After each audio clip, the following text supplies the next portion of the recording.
One important element of leadership is just being able to lead in a crisis situation.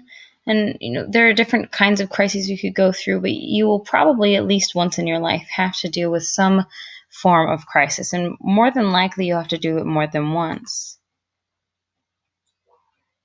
And there are a lot of examples or things that could qualify as a crisis. Someone breaks a bone during your event, or a death, or it could be something more simple, like you don't have there's a thunderstorm that comes in, or a blizzard, or it could be even more simple than that, like your presenter didn't show, and what do you do?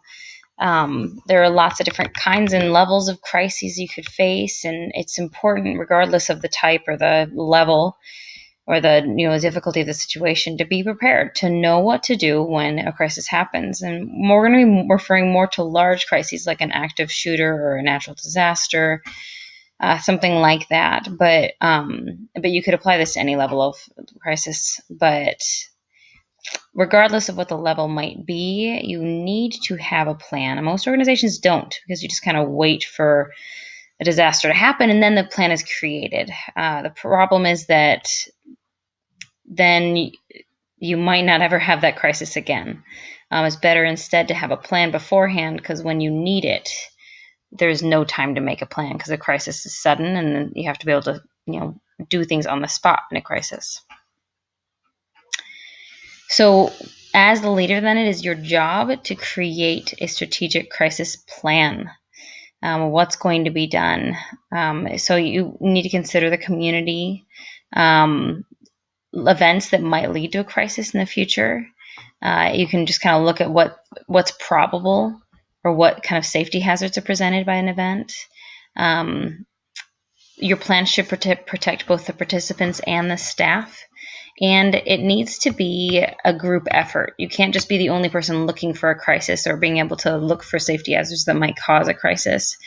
That's everybody's job. It's all the staff members' jobs to help you look for crisis situations so that you're better able to identify them or prevent them if possible.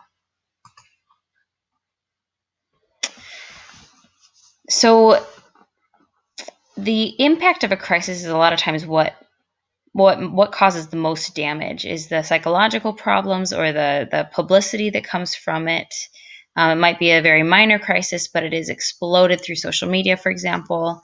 But people in a crisis, they want you to give them stability.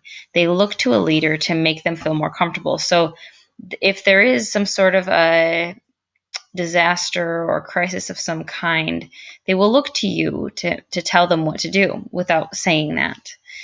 So you need to give them a sense of control, stability, give them something they can do in the situation. Let's say you have a blizzard and you're all going to be stuck in the building, and then you give them a job. Go find a place for us to be able to sleep, or go, or try to make these children feel more comfortable. People need some sort of locus of control, and that's your job, is to give them that and to feel stable. Be confident. If you are scared, they will be even more scared. The leader's attitude is going to be magnified through the people that are following the leader. Be able to improvise. Sometimes you can't plan. You just have to go with the flow, and you need to be able to act very quickly. It's easy to kind of step back and assess before acting, but sometimes as a leader in a crisis, you have to just do something immediately. Some of us don't automatically do that. I like to tell the story of a time when my husband and I were off swimming at a waterfall, and we saw a gentleman fall the wrong direction off. There was a water slide, and he fell the wrong direction off the water slide and bounce off the waterfall. It was terrible, and I wasn't sure if the guy was going to come up. But as I'm standing there assessing this situation, I realize that my husband's already in the water, running or swimming as fast as he can over to help the guy before the guy even came up. My husband naturally reacted quickly, whereas I stood back and acted, or didn't act quickly. And so, if he hadn't been able to come up, it would have been too late for me to help. And he was fine, by the way. But you need to be able to act more like my husband acted versus the way that I acted. Try to be able to anticipate a crisis. That's really hard to do, but you need to be able to go around and look for potential causes of hazards. Anyway, being able to make a plan is necessary, and it's really hard to make one because it needs to be able to take in consideration all the different possibilities that could come into a crisis. But there's just a few guidelines you can follow. They need to be very detailed and clear. If it's not clear, it's not going to be followed. It needs to be able to be like put in bullet points or something like that, so it's very easy to follow. It needs to be updated, and people need to be trained on it so that it's never out of date and people are ready. And it needs to be organized. So when it comes to like implementing the plan, people need to understand their role, be able to have the training. I already mentioned that, and then kind of be aware of others, who they report to, or who reports to them, who's ultimately in charge. Leadership is such an important thing in a crisis because people really do look to a leader to tell them how to feel and what to do. So there's 3 different parts to a crisis planning management plan. It would be pre-crisis planning, so like what you're going to do beforehand to prevent it if possible. Managing during a crisis, because it's impossible to prevent every crisis, but what are you going to do during a crisis? And then post-crisis communication, debrief, any sort of retribution you can do to kind of make up for the loss if there was any.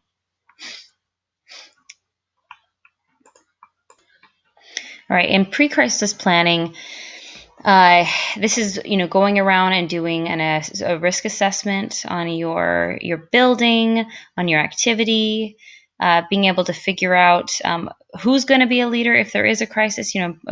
Appointing those people and assigning them that task, and also creating a team. So it's not just a leader, but they have people to help them as well. Because in a crisis, you often need more than one person to help, as many hands as possible, really. being the crisis leader, then this is part of pre-crisis planning and during the crisis. Being able to find issues that might come from the internal, so from inside and external events that might cause that. Keeping records, paperwork as much as possible. If you ever work with little children, that is such a huge part of it, is keeping paperwork to keep track of any crisis that might have happened, or liabilities, a big part of that. Customer complaints, which will totally open your eyes to potential hazards. Trends, patterns in the environment, making sure people work well together, because in a crisis, there's no time for emotional discord.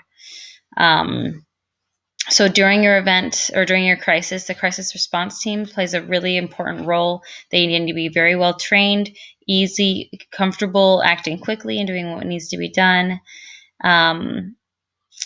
You need to make sure that team is diverse as possible, so that you have different types of backgrounds, understandings, and training coming into it.